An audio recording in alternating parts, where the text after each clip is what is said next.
Hi guys. Female cricket के match previews और fantasy 11 predictions में आपका स्वागत है। आज हम second ODI India versus south Africa को डिस्कस करेंगे।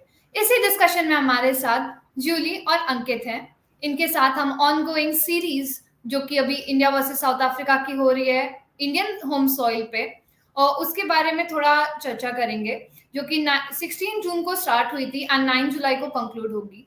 ये पूरी सीरीज 3 ओडीआईज जो कि बैंगलोर में होने वाले हैं 16 टू 23 वो होंगे। फिर उसके बाद एक वन ऑफ टेस्ट होगा जो कि 28 टू 1 को के बीच में उसका ड्यूरेशन दिया गया है। फिर एक 3 मैच की T20 आई सीरीज होगी 5 से 9 तक। तो इसी में सबसे पहला एक मैच हुआ जो कि ओडीआई का था, फर्स्ट ओडीआई इस सीरीज का, जिसमें इंडिया ने मैग्निफिसेंटली इस मैच को बहुत अच्छे से जीता है। उन्होंने बहुत अच्छा परफॉर्म किया एंड बहुत ही माइलस्टोन्स आए थे इस मैच में। तो अगर शुरुआत करें इंडिया की पारी के बारे में, तो उन्होंने 265 का एक बड़ा टोटल खड़ा किया था, जिसमें 266 का टारगेट था साउथ अफ्रीका को, जो उनको चेस करना था उनके अलॉटेड 50 ओवर्स में। 99 की स्थिति थी उस समय इंडिया की, जब दीप्ति शर्मा बैटिंग करने आई और उन्होंने स्मृति मंदाना जो कि ओपनर, जो स्टार्टिंग से रन्स बना रहे थे, उनके साथ एक साझेदारी रची और 81 रन्स की। फिर स्मृति के साथ पूजा ने एक 58 रन्स की पार्टनरशिप बनाई। ऐसे करते हुए एक 265 का बड़ा लक्ष्य एक खड़ा हो गया। इंडिया ने जो स्कोर बोर्ड पे रजिस्टर करे, जिसमें स्मृति मंदाना ने अपनी फर्स्ट एवर होम सॉइल पे जो एक सेंचुरी थी वो उन्होंने दर्ज करी 117 रन्स की, जिसमें उन्होंने 12 बाउंड्रीज और एक मैक्सिमम मारा था। साथ ही साथ उन्होंने अपने 7000 इंटरनेशनल रन्स भी पूरे किए इस सीरीज में, इस फर्स्ट मैच में, और वो यंगेस्ट प्लेयर हैं to do such feet.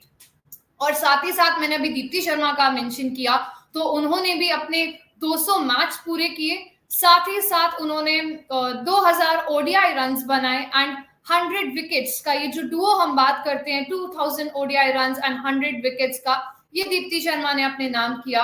100 wicket वो ऑलरेडी थर्ड ओडीआई जो कि जान में हुआ था ऑस्ट्रेलिया के अगेंस्ट, उसमें वो पूरा कर चुकी थी। इस बार उन्होंने first ODI against South Africa में 2000 रन्स बना लिए। पूजा वस्त्रकर ने भी अपने 1000 इंटरनेशनल रन्स रजिस्टर करे इस पूरे उसमें। तो काफी अच्छा मैच हुआ था। फिर उसके बाद खाखा ने 3 विकेट्स लिए थे साउथ अफ्रीका साइड से एंड मसाबा क्लास उन्होंने 2 विकेट्स लिए थे, जिन्होंने स्मृति मंदाना का विकेट लिया था। तो काफी एक अच्छा पारी इंडियन साइड से हमने बैटिंग में देखा कि 99 फॉर 5 से वो 265 तक पहुंचे। फिर उसके बाद अगर साउथ अफ्रीका की बात करूं तो थोड़ा डिफिकल्टीज उनको फेस हुआ। फर्स्ट ओवर में ही उन्हें बड़ा झटका मिला लॉरा वुलवर्ट का विकेट, जो 4 रन पे चला गया था। रेणुका सिंह ने वो पहला विकेट इंडिया को प्रदान किया और उन्होंने वो 4 रन में लॉरा को आउट किया था। फिर पावर प्ले का स्कोर कुछ खास नहीं बना, 33 रन ही बना पाए वो और उनके 2 विकेट्स गए। फिर धीरे धीरे साउथ अफ्रीका ने अपनी वो पकड़ छोड़ दी और फिर at the end India 143 run से वो जीती थी, जिसमें सुने लुइस ने 33 रन बनाए, उनका साथ मारिजान कैप ने बीच में 24 रन बना के दिया था। विकेट कीपर जाफ्ता ने 27 रन बनाए, पर इनके अलावा किसी के बल्ले से उतना जवाब नहीं आया, प्रदर्शन नहीं हो पाया, जिस वजह से इंडिया को 143 रन की ये मिली जीत। इसमें अगर मैं गेंदबाजी की बात करूं तो रेणुका सिंह का मैंने आपको बताया कि पहला विकेट उन्होंने लिया था, फर्स्ट ब्रेक थ्रू उन्होंने प्रोवाइड किया। उसके बाद दीप्ति शर्मा ने 2 विकेट्स लिए एंड साथ ही साथ the debutante, the oldest debutante for India's in ODI, Asha Shobhana, उन्होंने 4 विकेट्स अपने नाम दर्ज किए। ये एक मेमोरेबल डेब्यू की बात मैं कर सकती हूँ कि उन्होंने किया। तो जूली, सबसे पहले मैं आपसे बात करूंगी। मैंने बहुत देर से अपने दर्शकों को इस पूरे मैच का इतना बताया क्योंकि बहुत एक्साइटेड हो गई मैं, इतने सारे परफॉर्मेंसेस हुए, इतने सारे परफॉर्मेंस हुए थे इस मैच में। आपके क्या व्यूज हैं इस पूरे परफॉर्मेंस को लेके? थिंक बहुत बढ़िया जीत दर्ज की इंडियन वुमेन्स क्रिकेट टीम ने। जैसे कि आपने कहा 143 रनों से साउथ अफ्रीका को हराया और ये एक अच्छी जीत है, खासकर इस वजह से क्योंकि अगर हम देखें इंडियन वुमेन्स क्रिकेट टीम ने ओडीआई तकरीबन 5 महीने बाद खेला है। तो जैसे कि आपने जिक्र करी वो ऑस्ट्रेलिया मैच की, तो वो आखिरी ओडीआई इंडिया ने ऑस्ट्रेलिया के खिलाफ खेला था फर्स्ट वीक ऑफ जनवरी इस साल में हुआ था, और उसके बाद अगर हम देखें तो जून में वनडे क्रिकेट खेल रही थी। तो किसी भी टीम के लिए आसान नहीं होता है कि इतने बड़े ब्रेक के बाद वो वनडे फॉर्मेट खेले, और जिस तरीके से इंडियन टीम ने परफॉर्मेंस दिया वो देख के काफी मजा आया।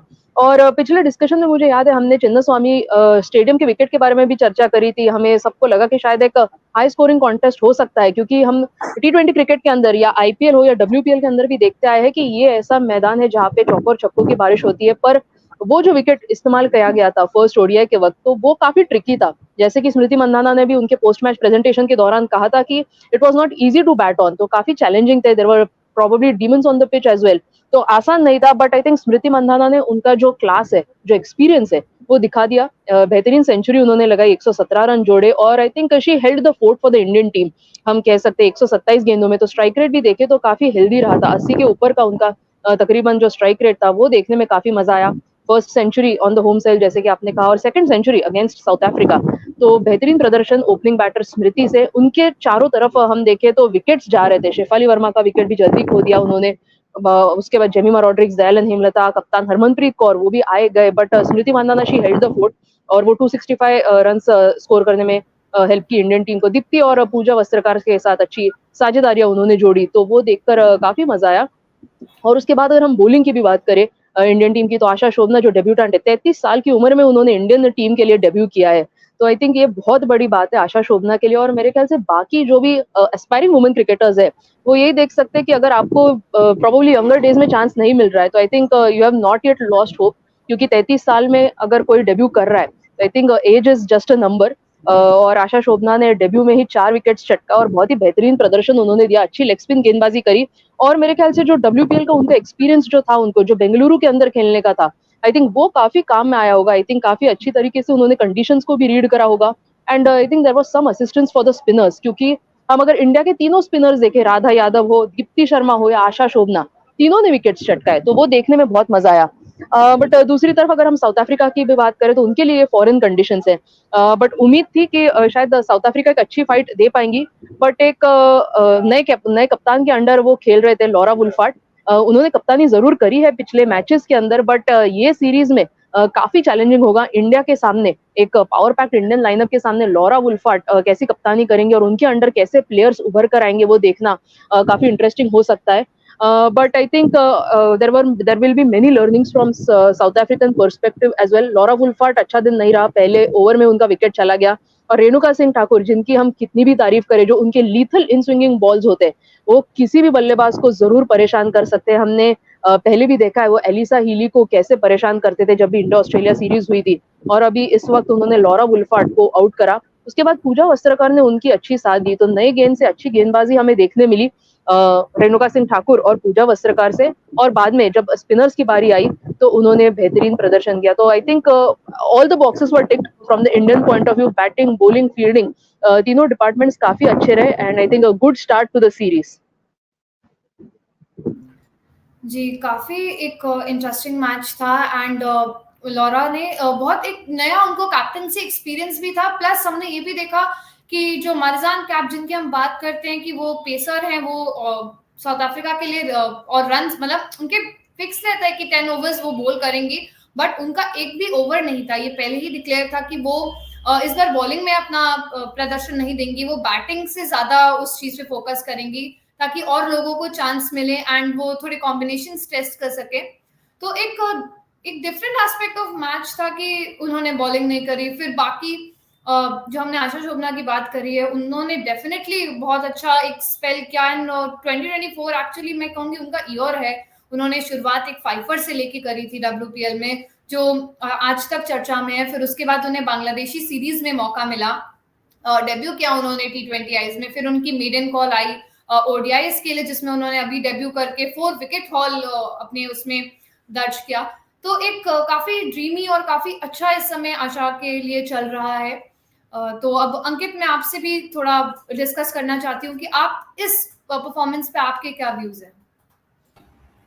देखिए, बहुत इंटरेस्टिंग मैच हुआ, बिकॉज फर्स्टली तो बारिश नहीं है। आई थिंक वो एक सबसे अच्छी चीज़ थी, because you don't want the first match of the series to be spoiled by rain. And I think throughout the match I think कोई आसार भी नहीं थे, लेकिन भारतीय टीम ने आई थिंक साउथ अफ्रीका को काफी अच्छा शुरुआत मिला था। आई थिंक शफाली वर्मा को जल्दी आउट किया था एंड उसके बाद भी जब Dayanand Hemlata I think power play के बाद उनका भी विकेट लगभग आपको मिल ही गया। तो शुरुआत अच्छी थी, लेकिन स्मृति मंदाना बिकॉज उन्होंने एक एंड से पकड़ के रखी थी अपने इनिंग्स पे, एक प्राइस टैग लगा के रहा था, उसके चलते सेंचुरी उनकी भी लगी, लेकिन उसके चलते आई थिंक भारत उस 265 तक रन भारत के बने बिकॉज ऑब्वियसली उसमें 117 ही थे स्मृति मंदाना के, लेकिन उनके इर्द गिर्द the batters like Deepti Sharma या फिर पूजा बस्तर आई थिंक उन्होंने भी 37-30 ऐसे रन बनाए। तो उसमें आई फेल्ट कि स्मृति मंदाना का एक बहुत बड़ा कंट्रीब्यूशन था बिकॉज वो एक एंड से डटी हुई थी, तो उसके चलते बाकी बैटर्स के भी रन बने थे। लेकिन on the other side I think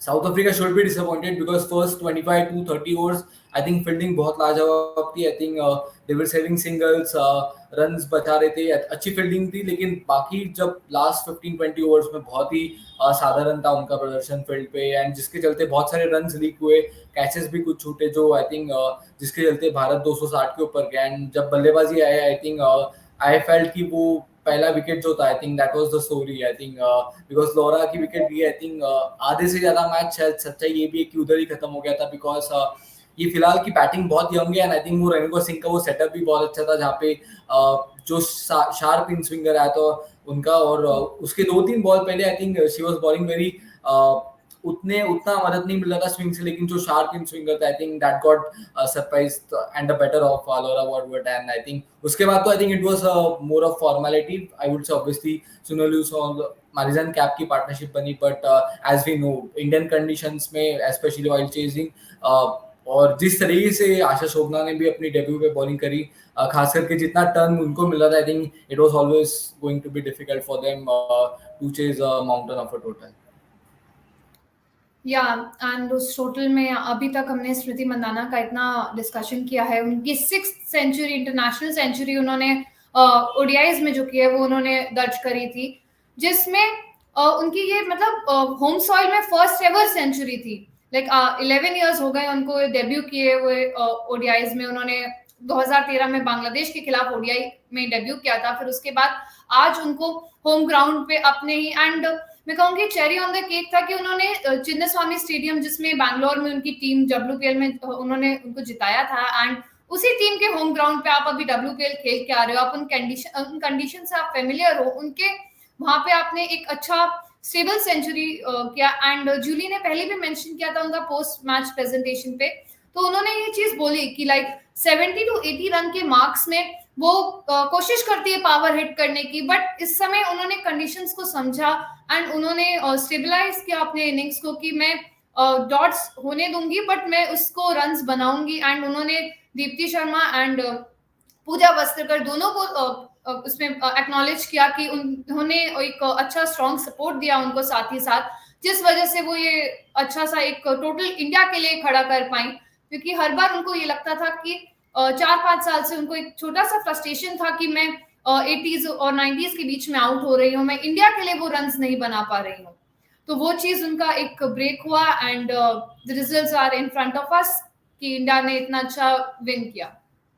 तो अब बात करते हैं सेकेंड ओडीआई मैच के बारे में, जो कि बैंगलोर में होने वाला है। इस मैच में मैं सबसे पहले एक शेफाली वर्मा के बारे में बात करना चाहूंगी कि उनका कैसा प्रदर्शन होगा आने वाले मैच में। तो जूली, मैं आपसे सबसे पहले बात करूंगी कि आप शेफाली वर्मा के परफॉर्मेंस पे, कि हमने देखा कि पिछले बार उनको थोड़ा डिफिकल्टी हुआ, 7 रन्स पे वो आउट हो गए थे, बट हमने देखा है कि जब शेफाली वर्मा रन्स बनाते हैं तो काफी उनको रोकना मुश्किल हो जाता है, क्योंकि डिस्ट्रक्टिव ओपनर है वो, एंड उनकी साझेदारियां स्मृति मंदाना के साथ काफी सारी और अच्छी बैठती हैं।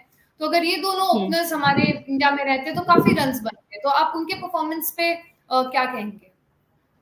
आई think Shafali had an off day. पहले ओडीआई में अगर हम देखें तो काफी जल्दी आउट हो गए थे, और विकेट भी उनका किसने लिया था? लेफ्ट आर्म स्पिनर ने लिया था, मेरे ख्याल से मलाबा ने उनका विकेट लिया था। तो ये हम देखते ही आए कि यूजुअली कि शेफाली वर्मा एक ऐसी बल्लेबाज है जिनको पेस ऑन द बॉल काफी पसंद आता है, बट जब भी स्पिनर्स आई थिंक उनके सामने आते हैं तो थोड़ी दिक्कत जरूर फेस करते हैं। और ये शेफाली वर्मा रिलेटेड है नहीं, अक्सर अब क्रिकेट के अंदर किसी भी ओपनर्स को पूछे तो उनको obviously pace on the ball ही पसंद है, तो शेफाली भी उनमें से एक ही है। और डिसमिसल समरी, ये अगर हम पाई चार्ट देखें तो अगर उसको हम थोड़ा सा जूम करने की कोशिश करें तो यहाँ पे भी पिक्चर थोड़ा-सा क्लियर हो जाता है कि वो आउट कैसे हुई है। तो ज़्यादातर अगर हम देखें मेरे ख्याल से तो आई थिंक उनका कॉट का परसेंटेज बहुत ज़्यादा है, if I am not wrong. तो आई थिंक शेफाली को यही थोड़ा देखना चाहिए कि थोड़ा उनको सँभल के खेलना होगा। अगर थोड़ा-सा टाइम बिताए, क्योंकि अगर थोड़े से बॉल्स वो स्टार्टिंग में डॉट बॉल भी कर ले, तो हमें पता है कि उनके पास वो एबिलिटी है कि वो बाद में कैपिटलाइज़ कर पाएँगे इनिंग्स को। शुरुआत में अगर मिड ऑन मिड ऑफ अगर वो ऊपर देखती है सर्कल के अंदर, तो ऐसे नहीं कि उनको टेक ऑन करने की कोशिश करे, और शायद वो करने की कोशिश में उनका पहले मैच में विकेट चला गया था। तो आई थिंक थोड़ा सँभल के वो खेले। डिसमिसल समरी आई थिंक थोड़ा-सा मुझे यहाँ पे देखने में थोड़ी-सी दिक्कत हो रही है, बट आई थिंक कॉट जैसे कि हमने बात करी थी, वो सबसे ज़्यादा हो रहा है। तो पिछले मैच में भी हमने देखा था वो कैच आउट ही हुई थी शेफाली वर्मा, और स्पिनर्स के खिलाफ उनको थोड़ी-सी प्रॉब्लम रही है। तो आई थिंक जैसे कि मैंने बात करी, थोड़ा-सा टाइम ले शुरुआत में, क्योंकि एक्सपीरियंस भी अगर हम देखें, उन्होंने 24 ओडीआईज़ ज़रूर खेले इंडियन टीम के लिए, बट टी20s काफ़ी खेले, तो इंडियन कलर्स में उनको खेलने का एक्सपीरियंस बहुत ज़्यादा है।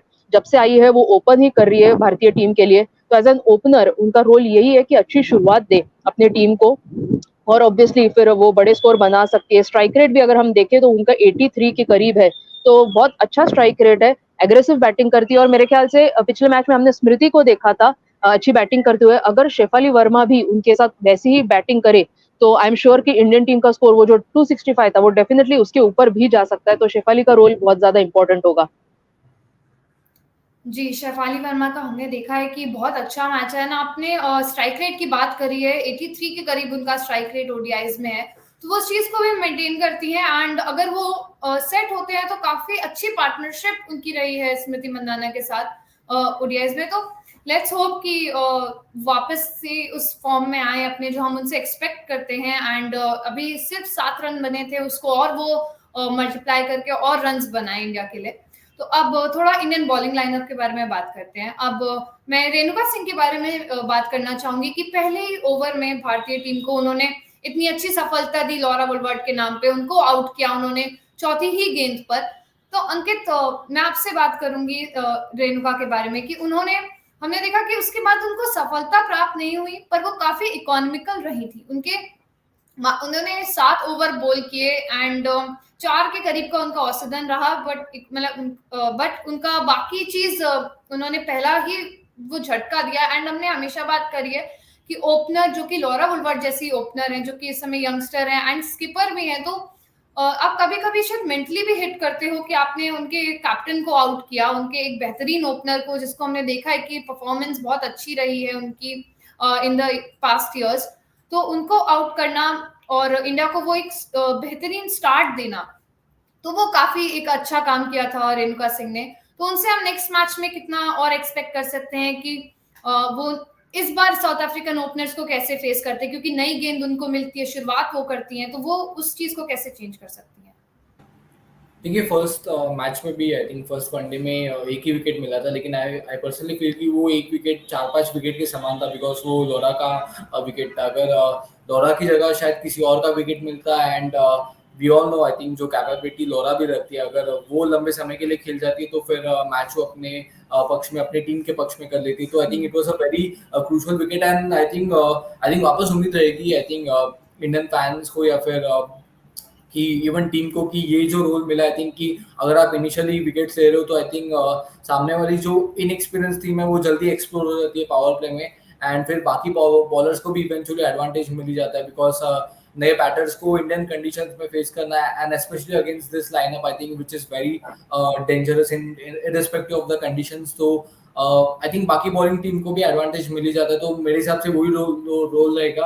Obviously I think she will like to add more wickets to her name, and आने वाले मैचेस में I think I am pretty sure कि उनको मिलेंगे वो विकेट्स। आई थिंक जो पहले मैच में मात्र एक ही मिला था, लेकिन as long as I think team is going into a winning note, I think any small contribution is equal to what any other contribution can be. जैसे आशा ने भी अपना जैसे उनको 4 विकेट्स मिले थे, लेकिन आई फील कि हर एक प्लेयर को अलग अलग रोल दिया जाएगा, एंड उस हिसाब से आई think as long as they are doing what they are expected to do, I think things are going right for Indian team. And I think यही उम्मीद है कि आने वाले मैचेस में भी उनको लोरा का मिले, और लोरा के साथ और 3 आई थिंक 2-3 बैटर्स का मिले, तो फिर I think that will be very nice. जी, और अगर हम उनका विकेट समरी को थोड़ा-सा और एक्सपैंड करें, उस चीज़ को और समझने का ट्राई करें, तो हम देख सकते हैं कि राइट हैंडर्स के खिलाफ उन्होंने 15 विकेट्स लिए हैं, जिसमें मैक्सिमम टाइम्स उन्होंने 8 बार बोल्ड किया है उन प्लेयर्स को। एंड और भी अगर हम उस चीज़ को देखें कि एलबीडब्ल्यू उन्होंने 2 बार किया है, तो मोस्टली उनका जो हम बात करते हैं बोल्ड करके, क्योंकि हमने देखा है कि बाकी प्लेयर्स विकेट टेकर्स जो हैं वो मोस्टली कैचेस लेते हैं, प्लेयर्स का ऐसा होता है स्टार्टिंग वाला, बट उन्होंने बोल्ड किया है राइट हैंडर्स को, तो एक डिफिकल्टी हो सकती है साउथ अफ्रीकन्स को कि राइट हैंडर्स के खिलाफ जब वो प्रदर्शन दे। अगर अब इसी स्टैट को अगर देखें कि सेकेंड इनिंग्स में अगर हम बात करें कि जब उनका चेस करना होता है, सेकेंड इनिंग्स की जब बॉल में वो करते हैं, तो उसका परसेंटेज आप देखिए 6 टाइम्स उन्होंने बोल्ड किया है एंड 3 टाइम्स कैच आउट उसमें हुआ है। तो एक परसेंटेज जो है कि वो बोल्ड करते हैं स्टंप्स में, वो विकेट्स लेते हैं एक अच्छी बॉल डाल के, कि जज करना मुश्किल हो जाता है राइट हैंडर्स के लिए। तो वो एक काफी अच्छा प्रदर्शन है ओडीआईज में रेणुका सिंह ठाकुर का।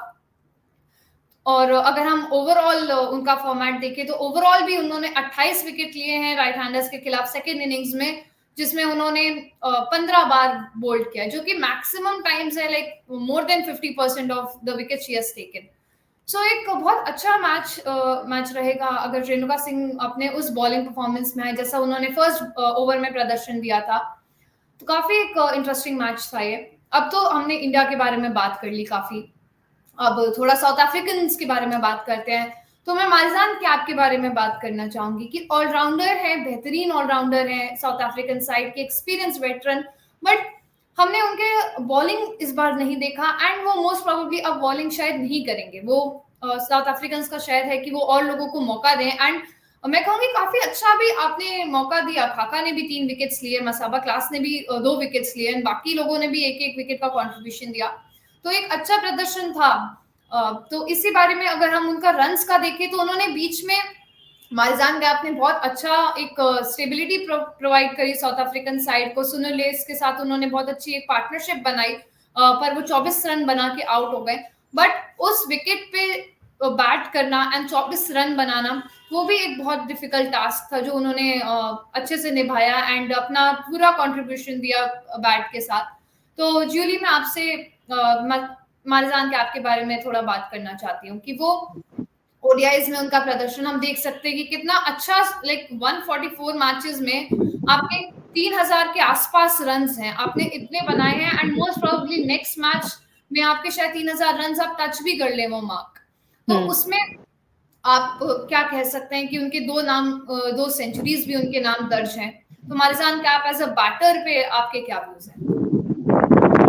कैप का रोल बहुत अहम होगा मिडिल ऑर्डर के अंदर, क्योंकि साउथ अफ्रीकन मिडिल ऑर्डर अगर हम देखें, सुनील लीज जैसी एक्सपीरियंस्ड बल्लेबाज है और मारिजान काप है, बट बाकी अगर हम बल्लेबाज देखें तो ज्यादा एक्सपीरियंस है नहीं वहां पे। आने का बोश नंबर 3 पे आती है बल्लेबाजी करने के लिए, उसके बाद 4 पे सुनील लीज को हमने देखा था और 5 पे मारिजान काप आए थे। अच्छी शुरुआत उनको जरूर मिली थी और दोबारा मुझे लगता है वो जो WPL का एक्सपीरियंस उनको जो मिला था चिन्नास्वामी स्टेडियम में खेलने का, आई थिंक वो काफी काम में आया होगा। बट काफी प्रेशर सिचुएशन के अंडर थे जब मारिजान काप बल्लेबाजी करने के लिए आए थे, तो शायद वो स्कोरबोर्ड प्रेशर भी उनके ऊपर होगा या कुछ और चीज भी होगी उनके लिए। बट वो एक बड़े स्कोर से दूर नहीं है मेरे ख्याल से, वो एक बहुत बेहतरीन प्लेयर रही है साउथ अफ्रीकन टीम के लिए। हम जैसे कि देख सकते हैं स्क्रीन पे भी उनका एक्सपीरियंस, 144 मैचेस उन्होंने खेले, तकरीबन 3000 के करीब उनके रन, और एवरेज भी काफी हेल्दी है मिडिल ऑर्डर बल्लेबाज के लिए, 34 का तकरीबन एवरेज है और हाईएस्ट स्कोर 102 नॉट आउट। तो बड़ी पारियां खेलना जानती है ये बल्लेबाज। और मेरे ख्याल से आई थिंक फर्स्ट मैच के बाद यही डिस्कशन हुआ होगा साउथ अफ्रीकन टीम मैनेजमेंट के अंडर भी। आई थिंक थोड़े से रोल्स उन्होंने और क्लियरली डिफाइन करे होंगे कि अगर लॉरा वुल्फार्ड का विकेट जल्दी जाता है तो क्या शायद वो मारिजान काप को थोड़ा अप द ऑर्डर भी प्रमोट करने की कोशिश करेंगे, क्योंकि नंबर 3 पे तो रिलेटिवली इनएक्सपीरियंस्ड प्लेयर को हमने देखा था। तो क्या अगर वैसा हो and Marizanne cup could be the glue that holds the south African batting lineup together, अगर वैसी सोच हो तो वो देखने में काफी इंटरेस्टिंग होगा। और पिछले मैच में हमने फर्स्ट ओडीआई के दौरान देखा था कि आशा शोभना ने उनका विकेट लिया था, तो लेग स्पिन के खिलाफ मारिजान काप आउट हुई थी, तो शायद वहां पे थोड़ा सा वीकनेस इंडियन टीम ने भी एक्सप्लोर करा होगा जो मारिजान काप का है, या जो अक्सर फॉरेन बैटर्स का हम देखते हैं कि स्पिनर्स के खिलाफ उनको थोड़ी सी दिक्कत होती है। तो आई थिंक वो वीकनेस जरूर आई थिंक इंडियन टीम ने देखा होगा मारिजान काप को और वैसे कुछ हुआ। डिसमिसल समरी ये काफी इंटरेस्टिंग है यहाँ पे। तो सबसे ज्यादा वो कॉट ही हुई है, मतलब मारने की कोशिश करी होगी और तभी आउट हुई होगी। उसके बाद स्टंपिंग भी हुई है, एलबीडब्ल्यू का भी वहाँ पे थोड़ा सा हम देख सकते हैं आंकड़े वहाँ पे। और स्पिनर्स के खिलाफ आई थिंक वो देखना काफी इंटरेस्टिंग होगा कि स्पिनर्स के खिलाफ उनके कितने बार स्पिनर्स ने उनको आउट करा। अगर वो भी हमें पता चले तो आई थिंक वो इंटरेस्टिंग होगा। तो यही देख सकते हैं कि डिसमिसल टाइप जो है against spinners if that is possible, Jury, this is against ये स्पिन spinners के only. खिलाफ ही है। Yeah. Okay perfect, thank you so much. तो स्पिनर्स के खिलाफ हम देख सकते हैं कि उनको काफी प्रॉब्लम्स है, कॉट वो सबसे ज्यादा हुई है। तो यही दिखा रहा है कि शायद स्पिनर्स को अटैक करने की कोशिश कर रही है और उसमें उनकी विकेट चली जा रही है। ये शायद से ये पाई चार्ट से हमें जरूर पता चलता है। तो आई थिंक मारिजान काप को यही देखना होगा कि अगर विकेट्स उनके चारों तरफ जा रहे हैं तो उनको इनिंग्स को होल्ड करना है। She is one of the most experienced players, तो आई थिंक वही उनकी जिम्मेदारी होगी। क्योंकि इंडियन अटैक ये काफी पोटेंट लग रहा है मुझे। पेसर्स भी अच्छी गेंदबाजी कर रहे हैं, पूजा वस्त्रा, रेणुका सिंह ठाकुर, और स्पिनर्स का जो ये ट्रायो बन गया है, राधा, दीप्ति और आशा का, आई थिंक उनके खिलाफ भी रन स्कोर करना मुश्किल होगा। अगर हम पेस और स्पिन का कंपैरिजन भी देख सकते हैं क्या इसमें, कि पेसर्स ने उनको कितनी बार आउट करा है, तो आई थिंक वो भी काफी इंटरेस्टिंग हो सकता है। जी डेफिनेटली अभी 161 टाइम्स वो डिसमिस हुए हैं, जिसमें पेसर्स के खिलाफ हाँ पेस ने करेक्ट। उनको 57 टाइम्स आउट किया है। ओके, एंड स्पिनर्स का आई थिंक ज्यादा था, 81 था if I am not wrong, ऐसा कुछ था। जी स्पिनर्स के खिलाफ 84 84 टाइम्स है। एग्जैक्टली। तो आई थिंक ये बहुत बड़ा, आई थिंक ये बहुत बड़ा डेटा है किसी भी टीम मैनेजमेंट के लिए कि मारिजान कप जब भी आती है तो प्रोबेबली स्पिनर को इंट्रोड्यूस करे, क्योंकि स्पिनर उनकी विकेट जरूर चटका सकते हैं। तो ये काफी इंटरेस्टिंग हो सकता है आने वाले मैच में। जी, और अगर इसको थोड़ा और हम करें कि इंडिया के खिलाफ ऑपोजिशन में अगर हम उसको और चेंज करके देख सकते हैं, तो इंडियन स्पिनर्स ने उनको 13 टाइम्स डिसमिस किया है। और अगर इंडियन पेसर्स में देखना चाहूँ तो प्लीज जी इंडियन पेसर्स ने उनको 6 टाइम्स डिसमिस किया है, जिसमें कॉट का परसेंटेज उनका स्पिनिंग एंड पेस दोनों में ही ज्यादा है। तो मिडिल ऑर्डर में आते हैं, वो हिट करने का ट्राई करते हैं, एंड देन कॉट का हमने वो परसेंटेज ज्यादा देखा है। तो ये एक देखने वाला होगा कि नेक्स्ट मैच में आशा शोभना ने अभी डेब्यू किया, उनको नेक्स्ट मैच में भी मौका अगर मिलता है डेफिनेटली मिलना चाहिए। 4 विकेट हॉल लिया है उन्होंने, प्रूव किया है कि मैं परफॉर्म कर सकती हूँ। तो उस चीज को अगर दोबारा आता तो ये इंटरेस्टिंग मैच होगा, मारिजान कैप वर्सेस आशा शोभना का मैचअप। तो ये एंड आपने और भी स्पिनर्स का जो नाम लिया है, Radha Yadav left arm spinner, and Deepti Sharma जो कि अभी अपना 102 विकेट्स पे हैं इस टाइम पे ओडीआईज में, तो काफी एक अच्छा पीक उनका भी चल रहा है। तो ओडीआईज में 89 टाइम्स वो डिसमिसल हुए हैं। लेट्स सी कि नेक्स्ट में ये ग्राफ कितना चेंज होता है, एंड कैसे इंडियन स्पिनर्स उनको परेशान करते हैं, या वो उस चीज से कैसे ओवरकम होके अपने साउथ अफ्रीकन साइड के लिए रन्स बना सकते हैं, एंड वो मिडिल ऑर्डर स्टेबिलिटी प्रोवाइड कर सकते हैं। तो अब थोड़ा नेक्स्ट साउथ अफ्रीकन के बारे में बात करते हैं। अभी तक हमने डिस्कस जब किया तो हमने हर बार लॉरा वुलवर्ट का नाम लिया है कि उन्होंने एज ए स्किपर अभी ये रिसेंटली ये जिम्मेदारी उठाई है, एंड उन्होंने 4 रन बनाए थे, पर उनका विकेट बहुत ही बेहतरीन रेणुका सिंह ने उस समय लिया था। एंड वही एक टर्निंग पॉइंट हो सकता है, क्योंकि स्टार्टिंग में आपका विकेट गिर गया तो एक मेंटली आपको वो चीज हिट करी कि आपकी ओपनर है, इतनी अच्छी बल्लेबाज है, उनका विकेट आपने स्टार्टिंग में लिया। तो साउथ अफ्रीकन को भी थोड़ा फिर बाद में पार्टनरशिप्स बनाने में डिफिकल्टी हुई और डिफिकल्ट पिच थी। तो अब देखते हैं कि लॉरा वुलवर्ट के स्टैट्स हमें क्या बताते हैं। ओडीआईज में 96 टाइम्स उन्होंने मैचेस खेले हैं, जिसमें उनके 4000 के करीब रन्स हैं। तो अगर हम देख सकते हैं तो 48 रन्स और अगर वो इस मैच में बनाते तो वो 4000 का एक मार्क था वो उनका क्लियर हो जाता। तो अंकित आप लॉरा वुलवर्ट के बारे में क्या बता सकते हैं हमारे दर्शकों को कि वो कैसे बैटर हैं, एंड उनका रिसेंट फॉर्म अगर हम देखें ओडीआईज में कि उन्होंने किस ईयर में सबसे ज्यादा रन्स बनाए थे, तो उस हिसाब से अगर हम देखें तो आप क्या कह सकते हैं कि अभी उनका नेक्स्ट मैच में कितना एक्सपेक्टेशंस है? Next match I think must win game है साउथ अफ्रीका के लिए, तो उस लिहाज से आई थिंक लोरा के रन्स बनने बहुत जरूरी है, बिकॉज बैटिंग पर्सपेक्टिव से तो लाइक वनडेज में आपकी as a team I think runs बनने चाहिए। And I think 260 obviously yes बड़ा टोटल था, लेकिन 130 120 की इर्द गिर्द team South Africa all out हुई थी, वो उस बात से थोड़ा डिसअपॉइंटिंग रहेगी उनकी साइड। ऑब्वियसली बहुत सारे young players है within the team. Laura Khud, I think she's only 25, so but obviously the experience, I think the stats show the volume of what she has done over the last couple of years. And as you said कि मात्र 48 run दूर है अभी 4000 run से, एक और बहुत अच्छा लाइक फिगर जो उनके पक्ष में जाएगा। लेकिन आई थिंक 48 से काम नहीं होगा। आई थिंक मुझे लग रहा है कि इनके 120 130 उस तरीके के I think it's more of a need now. शायद अक्सर हम सेंचुरीज की बात करते हैं, sometimes it can be more than a stat because right now south Africa के बॉलिंग में माफ करेगा लाइक बैटिंग में ताजमन ब्रिड्स की भी वापसी हो रही है सीरीज में, बिकॉज जो पिछला श्रीलंका के खिलाफ जो सीरीज खेला गया था वहां पे आपका टॉप ऑर्डर अलग था और इस बार थोड़ा अलग है, तो उस लिहाज से नए फेसेस है। तो विद इन द टीम जब so many circumstances and as we know कि मैरियन काप आई थिंक वो बॉलिंग नहीं कर रही है, तो within the team overall balance की कमी नजर आ रही है। ऐसे इन सारे सर्कमस्टांसेस में you want the big player to step up and as a captain I think she has a very good occasion because one down चल रही है साउथ अफ्रीका।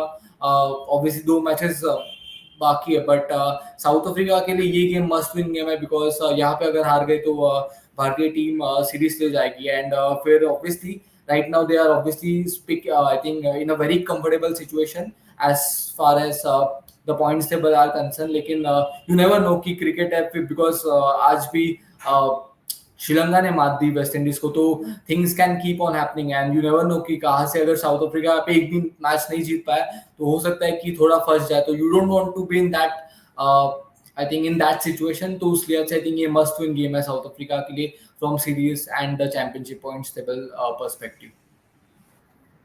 या 1-0 का लीड है इस समय इंडिया के पास एंड उसको इक्वल करने के लिए साउथ अफ्रीका को ये नेक्स्ट ओडीआई मैच जीतना जरूरी है।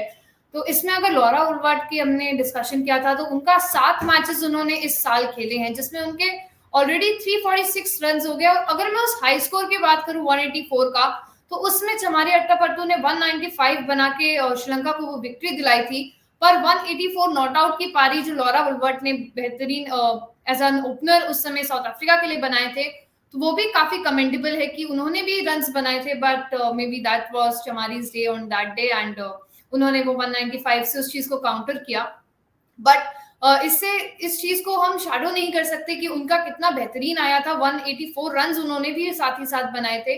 और अगर उनकी मैं डिसमिसल समरी जो थोड़ी सी इंटरेस्टिंग है उस पर मैं थोड़ा फोकस करना चाहती हूँ, तो अगर 131 टाइम्स वो डिसमिस हुए हैं और उसको अगर हम थोड़ा और वो सिर्फ फास्ट बॉलर्स के अगर उसमें हम कर दे तो 69 टाइम्स वो फास्ट बॉलर्स से आउट हुए हैं। एंड अगर मैं साइड में जो डिसमिसल बाय बॉलर्स है तो उसमें मोस्टली राइट हैंड पेसर्स है। हमने देखा रेणुका सिंह ने उनको आउट किया था चौथी ही बॉल पे, तो ये भी डिसमिसल जो बॉलर्स का है तो मोस्टली यहाँ पे आपको राइट हैंडर्स देख सकते हैं। तो हम देख सकते हैं कि शायद उनकी ये एक कमजोरी है राइट हैंड पेसर्स के खिलाफ कि उनको फेस करते टाइम वो ज्यादा डिसमिस हो रहे हैं।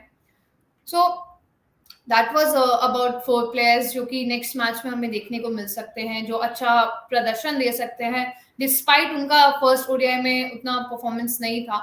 तो अब हम आगे बढ़ते हैं अपने नेक्स्ट सेगमेंट की ओर, जो कि है fantasy 11 of India versus south Africa. तो उसके बारे में थोड़ा डिस्कशन कर लेते हैं।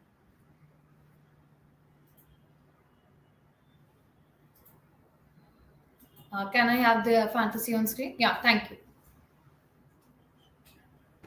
तो अगर हम फैंटेसी की बात करें आई थिंक इस सीरीज के लिए, तो शुरुआत करते हैं विकेट कीपर्स और बैटर्स से, जिसमें हमने कीपर्स में हमने ऋचा घोष को लिया था।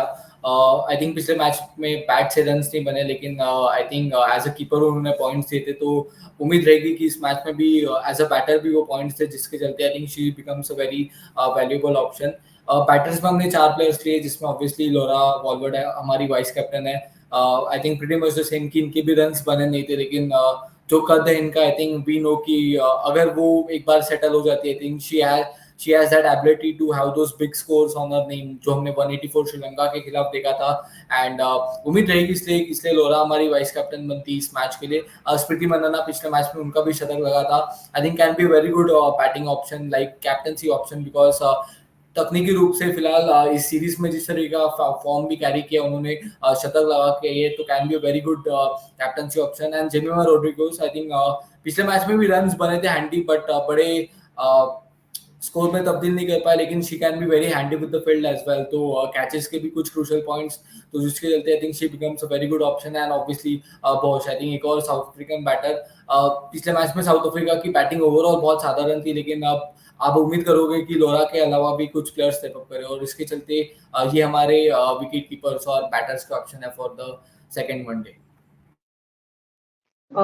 इस फैंटेसी प्लेइंग 11 के अंदर हम दो ऑलराउंडर्स यहाँ पे देख सकते हैं। एक होंगी दीप्ति शर्मा, जिन्होंने पिछले मैच में बहुत ही बेहतरीन प्रदर्शन किया था, बल्ले से भी और गेंद से भी।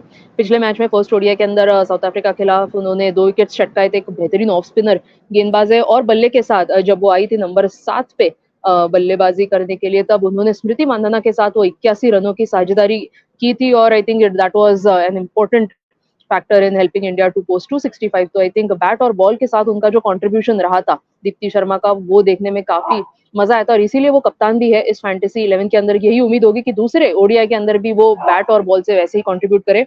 उनके अलावा दूसरा जो ऑलराउंडर ऑप्शन हमने रखा है इस फैंटेसी पिक्स के अंदर, वो है नदीन डी क्लर्क। तो वो एक राइट आर्म मीडियम पेसर है और एक अच्छी मिडिल ऑर्डर की बल्लेबाज है। मेरे ख्याल से पिछले मैच में उनको मौका नहीं मिला था, बट दूसरे मैच में आई थिंक कुछ चेंजेस जरूर करना चाहेंगी साउथ अफ्रीकन टीम, क्योंकि 1 डाउन है वो इस ओडीआई सीरीज के अंदर। अगर दूसरा मैच अगर वो हारती है, जैसे कि हम कितने भी कहा था कि अगर दूसरा मैच वो हारती है तो सीरीज हार जाएंगी, तो आई थिंक सेकंड ओडीआई बहुत अहम होगा साउथ अफ्रीकन टीम के लिए। तो ये एक अच्छा इंक्लूजन हो सकता है नदीन डी क्लर्क का, जो एक अच्छी मिडिल ऑर्डर बल्लेबाज है और एक राइट आर्म मीडियम पेसर गेंदबाज है। जी, अगर बॉलर्स की मैं बात करूं तो मैंने 2 Indian bowlers and 2 south Africans को लिया है। खाका एंड मलाबा साउथ अफ्रीकन साइड से। खाका एक पेसर है एंड मलाबा जो कि स्पिनर है, इनको लिया है। खाका का बहुत अच्छा प्रदर्शन था पिछले मैच में, 3 विकेट्स उन्होंने अपने नाम दर्ज किए थे, और मलाबा ने भी सिर्फ 1 विकेट लिया था दयालन हेमलता का, तो वो भी अच्छे फॉर्म है। आप उनको as a South African side से ये पेसर और स्पिनर का कॉम्बिनेशन ले सकते हैं। सिमिलरली इंडियन साइड में रेणुका सिंह ठाकुर ने 1 विकेट लिया था, तो वो as a pace attack option रहेंगे, एंड आशा शोभना आपका स्पिनिंग ऑप्शन रह सकते हैं। तो इसके साथ ही साथ अगर राधा यादव और मसाबा क्लास आपका बैकअप ऑप्शन हो सकते हैं इन केस कोई एक प्लेयर ना खेले, तो ये बेटर ऑप्शंस होंगे। एंड पूजा वस्त्रकर, जिनकी हमने बात करी थी, पिछले मैच में बहुत अच्छा खेला था बट उनको इंजरी हो गई थी, तो अगर उनका सब्जेक्ट टू फिटनेस वाला सिचुएशन है एंड वो इस मैच में नहीं खेलते हैं, तो फिर अगर वो खेलते हैं तो फिर उनको इस टीम में शामिल किया जा सकता है, क्योंकि उन्होंने बल्ले और बॉल दोनों के साथ ही बहुत बेहतरीन प्रदर्शन दिया था। So this was a fantasy 11 of second ODI India versus south Africa. तो अब समय जाया ना करते हुए मैं आपको ये बताना चाहती हूँ कि जो आईसीसी चैंपियनशिप टेबल जिसके बारे में अंकित ने अभी बताया था, उसमें 17 पॉइंट्स पे इंडिया है इस समय, एंड 6th रैंक पे अभी वो स्टैंड कर रहे हैं, एंड साउथ अफ्रीका इस समय 33 पॉइंट्स के साथ 3rd रैंक पे है। तो एट द एंड इस चैंपियनशिप में देखना है कि जो टॉप 6 होंगे वो क्वालिफाई करेंगे। तो दर्शकों, मैं आपसे रिक्वेस्ट करती हूँ, प्लीज आप कमेंट सेक्शन में बताइए इंडिया और साउथ अफ्रीका में नेक्स्ट ओडीआई मैच कौन जीतता है। क्या इंडिया ये बढ़त जो उनको 1-0 की मिली है उसको वो 2-0 करके ये सीरीज अपने नाम दर्ज कर सकता है, या फिर साउथ अफ्रीका इसको इक्वल करके 1-1 पे स्कोर सेटल करके एंड 3rd ओडीआई तक के मैच लेके जाता है। So please stay tuned with our channel, हम सारे अपडेट्स यहीं पर पोस्ट करते हैं, and do check out our website. उसमें हमारा ये जो नया अपडेट है डैशबोर्ड का, उसमें आपको सारे प्लेयर्स का सारा डेटा मिल जाएगा। So thank you for watching and stay tuned to female.